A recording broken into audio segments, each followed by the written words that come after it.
ನಮಸ್ಕಾರ. ಕನ್ನಡ ಒನ್ನೆಗೆ ಸ್ವಾಗತ. ನಾನು ನಿಮ್ಮ ಭಾಗ್ಯನಾರಾಯಣ ಬೊಗ್ಗವರಪು. ಬಿಹಾರ ಚುನಾವಣೆಗಳಲ್ಲಿ ಪ್ರಚಾರ ಈಗ ಜೋರಾಗಿ ಆರಂಭ ಆಗಿದೆ. ಸೊ ಬಿಜೆಪಿಯ ಪ್ರಚಾರ ಅಂದರೆ ನಿಮ್ಗೆ ಗೊತ್ತಿರುತ್ತಲ್ಲ, ಧರ್ಮವನ್ನು ಎಳ್ಕೊಂಡು ಬರಬೇಕು, ಮುಸ್ಲಿಮರನ್ನು ಎಳ್ಕೊಂಡು ಬರಬೇಕು, ಏನೋ ಒಂದು ಮಾಡಬೇಕು, ಅದಕ್ಕೆ ಒಂದು ಆರಂಭ ಕೊಡಬೇಕಲ್ಲ. ಅದಕ್ಕಾಗಿ ಉತ್ತರ ಪ್ರದೇಶದ ಮುಖ್ಯಮಂತ್ರಿ ಯೋಗಿ ಆದಿತ್ಯನಾಥರನ್ನ ಕರೆಸ್ಕೊಂಡಿದ್ದಾರೆ. ಸ್ಟಾರ್ ಕ್ಯಾಂಪೇನರ್ ಅವರು ಬಂದ ತಕ್ಷಣನೇ ಮೊದಲನೇ ಭಾಷಣದಲ್ಲೇ ಬುರ್ಖಾನ ಹೇಳ್ಕೊಂಬಂದ್ಬಿಟ್ರು. ಬುರ್ಖಾ ಹೇಳ್ಕೊಂಡು ಬಂದು ಮುಸ್ಲಿಮರ ವಿರುದ್ಧ ವಾಗ್ದಾಳಿ ಅಷ್ಟೇ, ಇನ್ನೇನಿಲ್ಲ, ಅವ್ರಿಗೆ ಇನ್ನೇನಿಲ್ಲ. ಅಲ್ಲಿ ಬಿಹಾರದಲ್ಲಿ ಬಿಜೆಪಿಗೆ ಏನು ಇಲ್ಲ ಮಾತಾಡೋದಕ್ಕೆ. ಒಂದು ಕಡೆ NDA ಒಳಗಡೆ ಕೊತ ಕೊತ ಕೊತ ಅಂತ ಕುದೀತಾ ಇದ್ದಾರೆ, ಇನ್ಕ್ಲೂಡಿಂಗ್ ನಿತೀಶ್ ಕುಮಾರ್ ಅಂತೂ ತುದಿಗಾಲ ಮೇಲೆ ನಿಂತಿದ್ದಾರೆ NDA ಬಿಡೋದಕ್ಕೆ. ಮೋದಿ ಅವರು ಬಲವಂತ ಮಾಡಿ ನಿಲ್ಲಿಸ್ಕೊಂಡಿದ್ದಾರೆ. ಯಾಕೆಂದ್ರೆ NDA ಇಂದ ನಿತೀಶ್ ಕುಮಾರ್ ಹೊರಗಡೆ ಹೋದ್ರೆ ಕೇಂದ್ರ ಸರ್ಕಾರದ ಬುಡ ಅಲ್ಲಾಡುತ್ತೆ.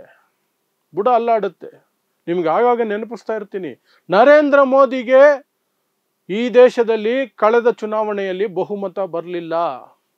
ಅವರು ಅವರಿವರ ಸಪೋರ್ಟ್ ಮೇಲೆ ನಿಂತಿರೋದು. ಅದರಲ್ಲೂ ವಿಶೇಷವಾಗಿ ನಿತೀಶ್ ಕುಮಾರ್ ಅವರ 12 ಸೀಟುಗಳು, ಚಂದ್ರಬಾಬು ನಾಯ್ಡು ಅವರ 16 MP ಗಳು, ಇದೇ ಮೇಯ್ನ್ ಅವ್ರಿಗೆ ಊರುಗೋಲು. ನಿತೀಶ್ ಕುಮಾರ್ ಕೈ ಕೊಟ್ರೆ ಚಂದ್ರಬಾಬು ನಾಯ್ಡು ಕೈ ಕೊಡೋದು ಗ್ಯಾರಂಟಿ.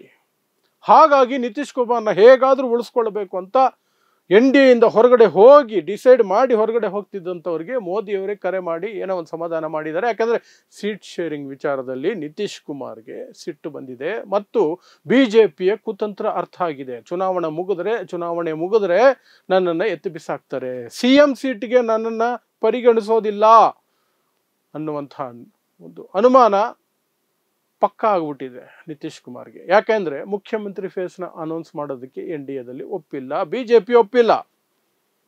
ಅದರ ಜೊತೆಗೆ ಇಲ್ಲಿಯವರೆಗೆ ಯಾವತ್ತೂ ಸಹ JDUಗಿಂತ ಕಡಿಮೆ ಸೀಟುಗಳಲ್ಲಿ ಸ್ಪರ್ಧೆ ಮಾಡ್ತಿದ್ದಂತಹ ಬಿಜೆಪಿ ಈ ಬಾರಿ ಸಮಬಲ ಅಂತ ಒಂದು ಫಾರ್ಮುಲಾ ಮಾಡಿ ಸೀಟು ಹಂಚಿಕೆ ಮಾಡಿದೆ, 101.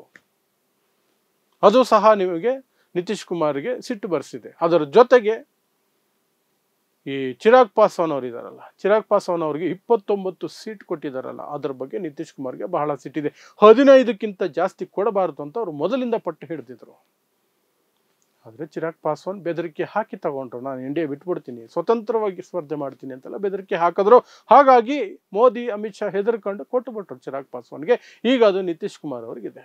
ಈಗ ಚುನಾವಣೆಗೆ ಹೋಗ್ತಿದ್ದಾರೆ. ಆದರೆ ಚುನಾವಣೆ ಮುಗಿದ ನಂತರವೂ ಸಹ ನಿತೀಶ್ ಕುಮಾರ್ NDAದಲ್ಲಿ ಇರಲ್ವಾ ಅನ್ನೋದ್ರ ಬಗ್ಗೆ ಯಾವ ಕ್ಲಾರಿಟಿನೂ ಇಲ್ಲ. ಅವ್ರದ್ದು ಒಂದೇ ಪಟ್ಟು, 2ನೇ ಹಂತದ ಮತದಾನದ ಒಳಗೆ 11ನೇ ತಾರೀಕು 2ನೇ ಹಂತ, ಮೊದಲನೇ ಹಂತ 6ನೇ ತಾರೀಕು, ಅದಕ್ಕೆ ಇವತ್ತು ಮುಗೀತು, ನಾಮಿನೇಷನ್ ಡೇಟ್ ಮುಗೀತು. ಇನ್ನು ಇದಕ್ಕೆ 20ನೇ ತಾರೀಕುವರೆಗೂ ಇದೆ 2ನೇ ಹಂತಕ್ಕೆ. 2ನೇ ಹಂತದ ಮತದಾನದ ಒಳಗೆ ನನ್ನನ್ನು ಮುಖ್ಯಮಂತ್ರಿ ಅಂತ, ಫೇಸ್ ಅಂತ ಅನೌನ್ಸ್ ಮಾಡಬೇಕು, ಅಭ್ಯರ್ಥಿ ಅಂತ. ಇಲ್ಲದೆ ಹೋದ್ರೆ ನಾನು NDA ಜೊತೆ ಇರಲ್ಲ ಅಂತ ಸ್ಪಷ್ಟವಾಗಿ ಹೇಳಿದ್ದಾರೆ ಅಂತ ಮಾಹಿತಿಗಳು ಬರ್ತಿದೆ. ಸೊ ಬಿಹಾರನ ಉಳಿಸ್ಕೊಳ್ಬೇಕಾದ್ರೆ ಈಗ ಅವರಿಗೆ ಧರ್ಮದ ನಶೆಯೊಂದೇ ಆಧಾರ ಬಿಜೆಪಿಗೆ. ಹಾಗಾಗಿ ಮಿಸ್ಟರ್ ಯೋಗಿ ಆದಿತ್ಯನಾಥ್ ಅವರನ್ನ ವೆಲ್ಕಮ್ ಮಾಡ್ಕೊಂಡಿದ್ದಾರೆ ಬಿಹಾರದಲ್ಲಿ. ಅವರ ಮೊದಲ ಭಾಷಣದಲ್ಲಿ ಬುರ್ಖಾ ಹೇಳ್ಕೊಂಡ್ಬಂದ್ರು. ಯಾವ ವಿಚಾರಕ್ಕೆ ಬುರ್ಖಾ ಬಗ್ಗೆ ಚರ್ಚೆ ಮಾಡಿದ್ರು ಅಂದ್ರೆ, ಚುನಾವಣೆಯಲ್ಲಿ ಕಳ್ಳ ಓಟುಗಳನ್ನು ಹಾಕಿಸ್ತಾರೆ ಕಾಂಗ್ರೆಸ್ RJD ಅವರು. ಹೇಗೆ ಹಾಕಿಸ್ತಾರೆ ಅಂದ್ರೆ ಬುರ್ಖಾ ಹಾಕಿಸ್ತಾರೆ, ಅದಕ್ಕೆ ನಾವು ಬುರ್ಖಾ ತೆಗಿಯಲ್ಲ ಅಂತ ಹೇಳೋದವರು ಅಂತ. ಇಲ್ಲಿ 2 ಕ್ಲಾರಿಫಿಕೇಶನ್ಗಳನ್ನು ನಿಮಗೆ ಕೊಡಬೇಕು. ಒಂದನೇದು, ಯೋಗಿ ಆದಿತ್ಯನಾಥ್ ಹೇಳ್ತಾ ಇರೋದು ಅಪ್ಪಟ ಸುಳ್ಳು, ಹಸಿ ಸುಳ್ಳು. ಎರಡನೇದು ಯಾಕೆ ಸುಳ್ಳು ಅಂದ್ರೆ, ಪೋಲಿಂಗ್ ಬೂತ್ ಇದೆಯಲ್ಲ, ಅಲ್ಲಿ ಆ ಪೋಲಿಂಗ್ ಆಫೀಸರ್ಗಳಿಗೆ ಅನುಮಾನ ಇದ್ರೆ, ಪೋಲಿಂಗ್ ಆಫೀಸರ್ ಮಹಿಳೆಯಾಗಿದ್ರೆ ಅವರೇ ಖುದ್ದು ಬುರ್ಖಾ ತೆಗೆಸಿ ನೋಡಬಹುದು, ಮುಖ ID ಕಾರ್ಡ್ಗಳ ಜೊತೆ ಮ್ಯಾಚ್ ಮಾಡಬಹುದು. ಅಥವಾ ಆ ಪೋಲಿಂಗ್ ಆಫೀಸರ್ ಪುರುಷರಾಗಿದ್ರೆ ಇನ್ನು ಬೇರೆ ಆಫೀಸರ್ಸ್ ಇರ್ತಾರಲ್ಲ, ಸಹಾಯಕ ಆಫೀಸರ್ಗಳು, ಯಾರಾದರೂ ಒಬ್ಬರು ಮಹಿಳೆಯರು ಬುರ್ಖಾ ತೆಗೆದು ನೋಡ್ತಾರೆ. ನೋಡಿ ಕನ್ಫರ್ಮೇಷನ್ ಮಾಡಿಕೊಂಡು ಅನಂತರವೇ ವೋಟ್ ಹಾಕೋದಕ್ಕೆ ಬಿಡೋದು. ಹಾಗಾಗಿ ಅವರು ಬುರ್ಖಾ ತೆಗೆಯೋದೇ ಇಲ್ಲ, ಹೋಗಿ ಹಾಕಿ ಬರ್ತಿದ್ದಾರೆ. ಕಳ್ಳ ಓಟುಗಳು ಹಾಕಿ ಕಾಂಗ್ರೆಸ್ RJDನ ಗೆಲ್ಸೋದಕ್ಕೆ ಅವರು ಪ್ಲಾನ್ ಹಾಕೊಂಡಿದ್ದಾರೆ. ಹಾಗಾಗಿ ಅವರು ಬುರ್ಖಾ ತೆಗೆಯೋದೇ ಇಲ್ಲ ಅಂತ ಒಂದು ಕಥೆಯನ್ನ ಯೋಗಿ ಆದಿತ್ಯನಾಥ್ ಕಟ್ಟಿದ್ರು. ಆ ಮೂಲಕ 2 ಹಣ್ಣು ಒಂದೇ ಕಲ್ಲಲ್ಲಿ, ಒಂದು ಕಳ್ಳೋಟ ಹಾಕಿಸ್ತಾರೆ RJD, ಕಾಂಗ್ರೆಸ್, ಕಮ್ಯುನಿಸ್ಟರು ಅನ್ನೋದು ಒಂದಾದರೆ, ಇನ್ನೊಂದು ಮುಸ್ಲಿಮರನ್ನ ಟಾರ್ಗೆಟ್ ಮಾಡೋದು. ಮುಸ್ಲಿಮರನ್ನು ಟಾರ್ಗೆಟ್ ಮಾಡೋದು ಅಷ್ಟೇ, ಇನ್ನೇನಿಲ್ಲ. ಅವ್ರಿಗೆ ಉಳಿದಿರೋದು ಅದೊಂದೇ ಮಾರ್ಗ. ಆ ಮಾರ್ಗದಲ್ಲಿ ಅವರು ಏನಾದರೂ ಒಂದು ಸಾಧನೆ ಮಾಡೋದಕ್ಕೆ ಟ್ರೈ ಮಾಡಬೇಕು. ಆದರೆ ಎಲ್ಲ ರೀತಿಯಿಂದಲೂ ಸಹ ಅಲ್ಲಿ ಹೋಗಿ ಬೀದಿ ಬೀದಿ ಸುತ್ತಾ ಇರುವಂತಹ ಸ್ವತಂತ್ರ ಪತ್ರಿಕೋದ್ಯಮಿಗಳು, ಸ್ವತಂತ್ರ ಪತ್ರಕರ್ತರು, ನಾನು ಗೋಧಿ ಮೀಡಿಯಾ ಬಗ್ಗೆ ಮಾತಾಡ್ತಿಲ್ಲ, ಎಂಜಲು ಮೀಡಿಯಾಗಳ ಬಗ್ಗೆ ಮಾತಾಡಲ್ಲ, ಅವ್ರು ಯಾವತ್ತಿಗೂ BJP ಪಾಕಿಸ್ತಾನದಲ್ಲೂ ಗೆದ್ದು ಬಿಡುತ್ತೆ ಅಂತ ಹೇಳ್ತಾರೆ. ಅವ್ರಿಗೆ ಬಿಟ್ಟರೆ ರಷ್ಯಾದಲ್ಲೂ ಸಹ ಮೋದಿ ಗೌರ್ಮೆಂಟೇ ಇವಾಗಿರೋದು, ಸುಮ್ಮನೆ ಪುತಿನ್ನ ಕೂರಿಸಿದ್ದಾರೆ ಅಂತ ಹೇಳ್ಬಿಡ್ತಾರೆ. ಅವ್ರ ಕತೆ ಬಿಡಿ. ಸ್ವತಂತ್ರ ಪತ್ರಕರ್ತರು, ನೀವು ಅವ್ರ ಚಾನೆಲ್ಗಳು, ಅಜಿತ್ ಅಂಜುಮ್ ಆಗಿರಬಹುದು, ಅಭಿಷೇಕ್ ಶರ್ಮಾ ಆಗಿರಬಹುದು, ಸಾಕ್ಷಿ ಜೋಶಿ ಆಗಿರಬಹುದು, ಸಾಕಷ್ಟು ಜನ ಇದ್ದಾರೆ. ಉಲ್ಟಾ ಚಸ್ಮಾ ಚಾನಲ್ ಆಗಿರ್ಬೋದು, ಅವರು ಬೀದಿಗೆ ಹೋಗಿ ಜನರ ಮಧ್ಯೆ ನಿಂತ್ಕೊಂಡು ಕಾರ್ಯಕ್ರಮಗಳನ್ನು ನಡೆಸ್ತಿದ್ದಾರೆ, ಅಭಿಪ್ರಾಯಗಳನ್ನು ಸಂಗ್ರಹ ಮಾಡ್ತಿದ್ದಾರೆ. ನೀವು ನೋಡ್ಬೋದು ಅದನ್ನು, ಕಾರ್ಯಕ್ರಮಗಳನ್ನು ಅವ್ರ ಚಾನೆಲ್ಗಳಲ್ಲಿ. ಅಲ್ಲಿ ಸ್ಪಷ್ಟವಾಗಿ ನಿಮ್ಗೆ ಅರ್ಥ ಆಗ್ತಾ ಇದೆ, ದೇ ವಾಂಟ್ ಚೇಂಜ್, ಬದಲಾವಣೆ ಬೇಕು ಅವ್ರಿಗೆ. ಸೊ BJPಗೆ ಬೇರೆ ಏನಿದೆ?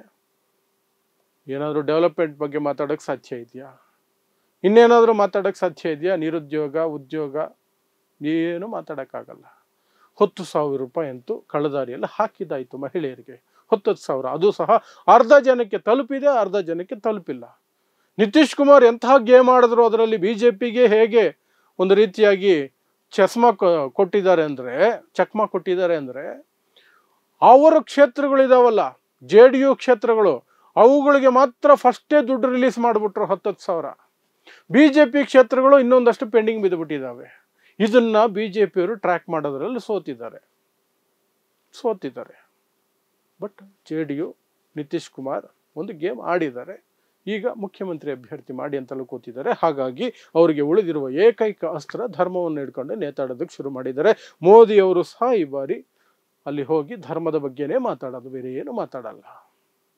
ಸೊ ಯೋಗಿ ಆದಿತ್ಯನಾಥರು ಅದಕ್ಕೆ ಒಂದು ಪೀಠಿಕೆಯಾಗಿ ಅದು ಓಪನಿಂಗ್ ಸೆರೆಮನಿ ರೀತಿಯಲ್ಲಿ ಬುರ್ಖಾನ ಹೇಳ್ಕೊಂಡು ಬಂದಿದ್ದಾರೆ. ನೋಡೋಣ ಮುಂದೆ ಇನ್ನು ಏನೇನು ಹೇಳ್ಕೊಂಡು ಬರ್ತಾರೆ ಅಂತ, ನೋಡೋಣ ಅಷ್ಟೇ. ಇದಿಷ್ಟು ಬಿಹಾರದ ಚುನಾವಣೆಯಲ್ಲ, ಬಿಹಾರ ಚುನಾವಣೆಯ ಏನು ಪ್ರಚಾರ ಕಾರ್ಯ ಆರಂಭ ಆಗಿದೆಯಲ್ಲ BJP ಕಡೆಯಿಂದ, ಅದರ ಒಂದು ಪರಿಚಯ ಅಥವಾ ಆರಂಭದಲ್ಲಿ ಏನಾಗಿದೆ ಅನ್ನೋದರ ವಿವರಗಳು. ಸೊ ನೋಡ್ತಾ ಇರಿ ಸಮಾಜಕ್ಕಾಗಿ ಕನ್ನಡ 1 ನ್ಯೂಸ್. ನಮಸ್ಕಾರ.